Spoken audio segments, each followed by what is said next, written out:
Hey everybody, Peter Zeihan here coming to you from Richmond, Virginia. Today, we're going to talk about Russian logistics just a touch. It has now been 4.5 days since someone, undoubtedly the Ukrainians, did a bomb attack on the Kerch Strait Bridge, which is the bridge that connects the mainland of Russia to the southeastern point of the Crimean Peninsula. It is Russia's only reliable rail connection to the southern front.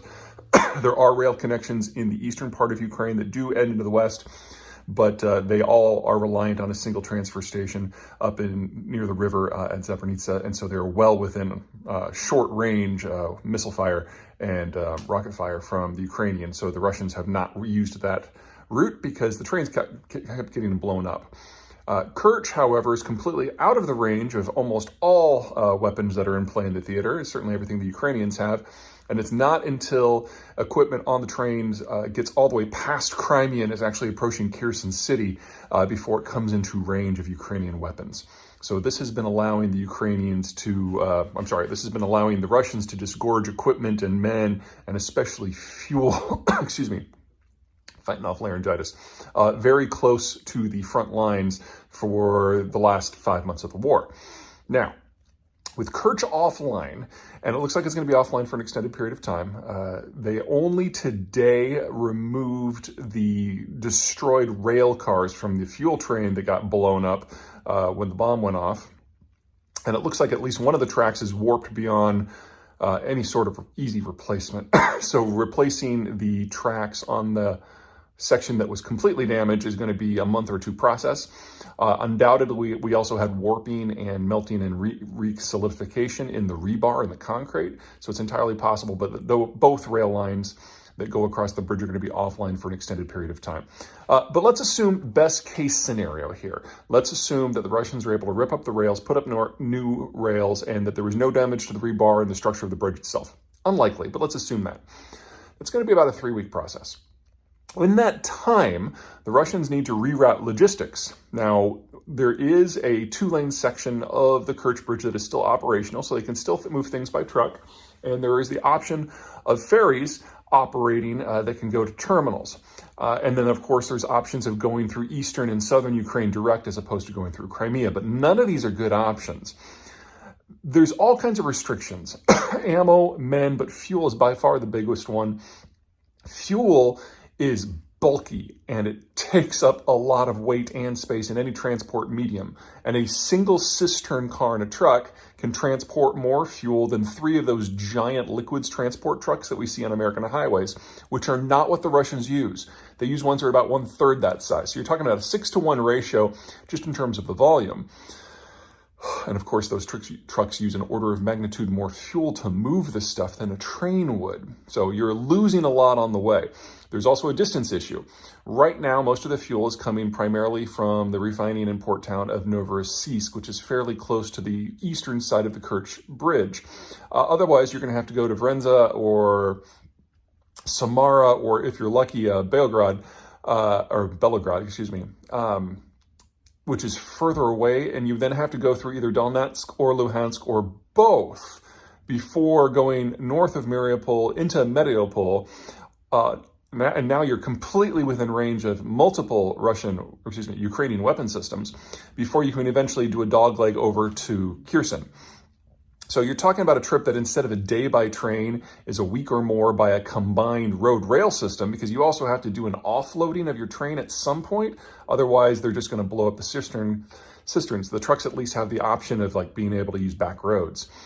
And then, of course, there are active insurgencies going on in almost that entire route. So one Javelin is more than enough to take out a fuel truck, and these are civilian fuel trucks because the Russians don't have a military truck fleet anymore. So a Javelin might be overkill. An RPG would be plenty. Small arms fire could do it.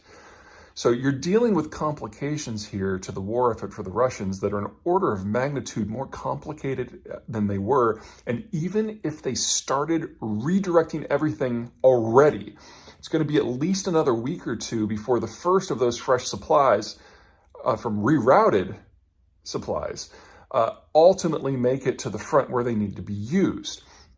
Which means even in the best case scenario for the Russians here, the Ukrainians have a window of at least a couple of weeks where any equipment they destroy, any fuel tanks they destroy, cannot be replaced.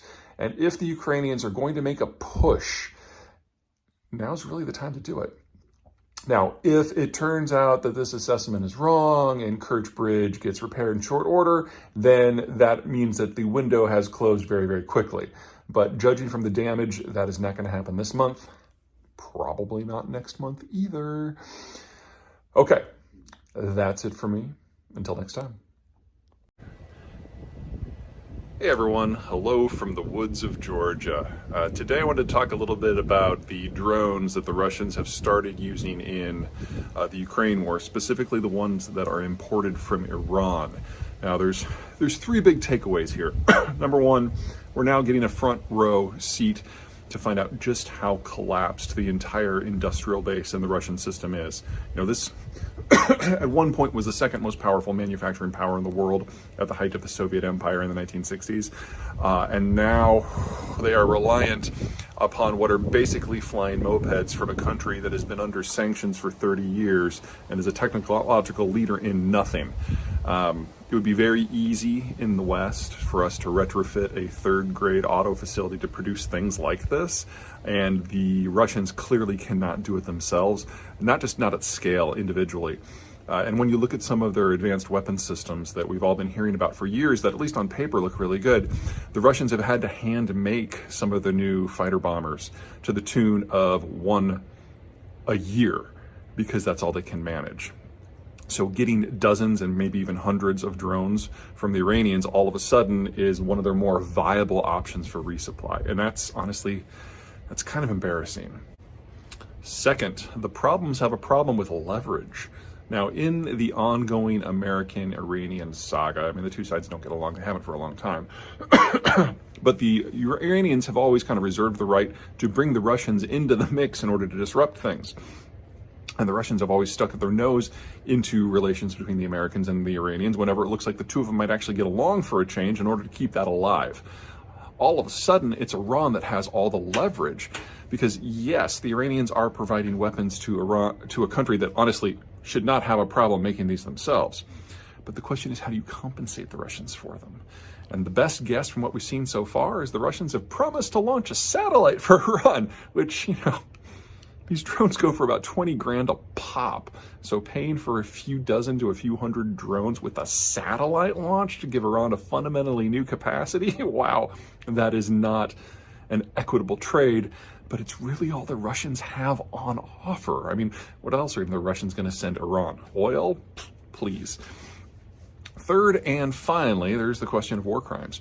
Now, the Iranian weapons are not very sophisticated. They can't pick their own targets. They can't dodge. You basically program in some coordinates and they take off.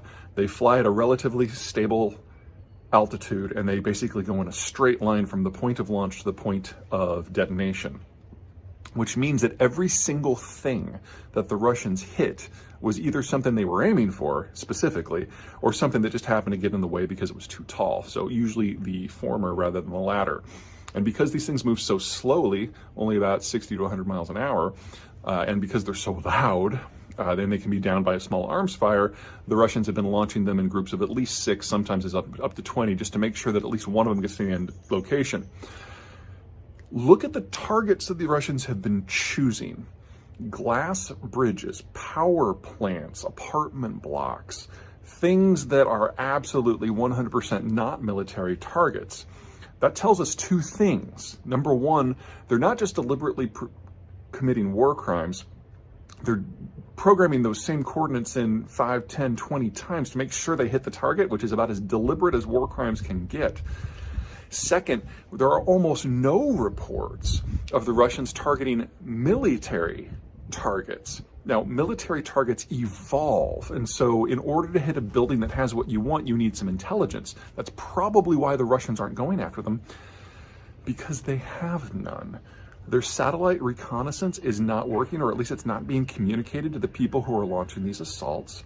They don't have fighter or reconnaissance plane cover at all. And their drones aren't good enough with optics and range to provide them with the basic information they need for military targeting. So all that's left is civilian targeting. Now, for the Ukrainians, this is the best and the worst of all worlds. The worst is obvious. What's vulnerable are buildings that are of civilian make that, can't move, and they're the same thing every day. On the good side, it does mean that any logistical depots that the Ukrainians have are, I don't want to say immune to Russian assaults, but heavily resistant because the Russians are demonstrating they don't have sufficient battlefield logistical intelligence to even provide some base targeting profiles. That would seem to suggest that at least for the remainder of this year and maybe into the first quarter of next year, that Ukraine absolutely has flipped the balance of forces when it comes to deep strike options, despite the fact that it still doesn't have nearly as much heavy equipment or aircraft as the Russians have. The Russians are just unable to leverage what they have, assuming it works at all.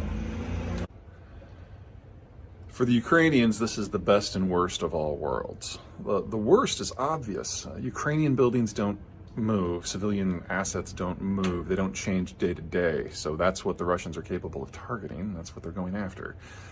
On the best, military equipment does move. What logistical depot or arms depot is important one day is not necessarily important the next, and that requires actual intelligence to provide the targeting coordinates that the other side needs in order to mess up your military operations. It is clear that the Russians lack the capacity to do that. So even though the Russians still have a lot more men and equipment, with certainly a lot more men on the way, at least for the next few months, the Ukrainians actually have better deep strike capacity because they have eyes on the ground, either directly through their human operations or indirectly through the Americans. And when it comes down to making sure that every shot counts, that's what you need. All right, that's it from me. Until next time.